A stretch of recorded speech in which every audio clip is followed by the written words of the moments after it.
पृथ्वी news, नवा ध्यास नवे पर्व। पाटणचा आवाज आता मुंबईत घुमणार। वीज समस्यांवर मोठं आंदोलन। पाटण तालुक्याच्या त्यागावर, मेहनतीवर आणि संसाधनांवर आज संपूर्ण महाराष्ट्र तेजोमय होत आहे। कोयना प्रकल्पासारख्या मोठ्या योजनांमुळे अनेक जिल्हे समृद्ध झाले, पण प्रश्न असा आहे, या सगळ्याचा फायदा पाटण तालुक्याला काय? आजही तालुक्यात तासनतास वीज गायब होते, भरमसाठ वीज बिल येते, स्मार्ट मीटरच्या नावाखाली त्रास वाढतो आणि महावितरणचा मनमानी कारभार सुरूच आहे। इतकंच नाही, जिथे हजारो मेगावॅट वीज तयार होते, त्याच तालुक्यातील लोकांना ना नियमित वीज मिळते ना दिलासा।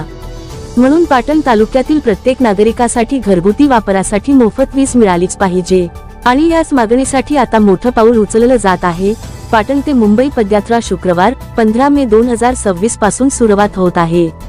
याबाबतची माहिती महाराष्ट्र नवनिर्माण सेनेचे पाटण तालुका अध्यक्ष गोरख नारकर यांनी कराड येथे घेतलेल्या पत्रकार परिषदेत दिली आहे। सर्वप्रथम तुमच्या सर्वांचे मनापासून आभार। आणि आपण पाटण तालुका सर्वसामान्य आणि सर्व पाटण तालुक्यातल्या जनतेला घरगुती वापराची वीज कायमस्वरूपी माफ व्हावी या मागणीसाठी आपण 15 मे 2026 रोजी पासून पाटण ते मुंबई मंत्रालय पायी आपण जात आहे। तर त्या पायी जात असताना आपण पाटण तालुक्यातल्या जनतेसाठी वीज कायमस्वरूपी माफ व्हावी याकरता आपण जात आहे। ते जात असतानाचे कारण असं आहे की पाटण तालुक्यामध्ये मोठ्या प्रमाणात कोयना धरण असेल, पवनचक्की असेल किंवा आता नवीन येणारे प्रकल्प जे असतील त्यांच्या माध्यमातून वीज निर्मिती ही मोठ्या प्रमाणात होत आहे।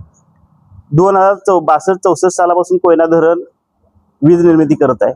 त्याच्यामध्ये हजारो कुटुंब म्हणजे हजारो कुटुंबाचं स्थलांतर दुसरीकडे करण्यात आलेलं आहे आणि ते करत असताना पवनचक्की सुद्धा बनवत असताना हजारो एकर लोकांनी जमीन दिलेली आहे आणि त्याच्या सर्वांच्या ह्या सर्व वीज प्रकल्प पाटण तालुक्यामध्ये मोठ्या प्रमाणात होत असल्यामुळं आमची एक छोटीशी मागणी आहे की पाटण तालुक्यातल्या जनतेला घरगुती वापराची वीज या सरकारनं, या शासनानं माफ करावी, यासाठी आम्ही ही खरं तर पदयात्रा काढलेली आहे।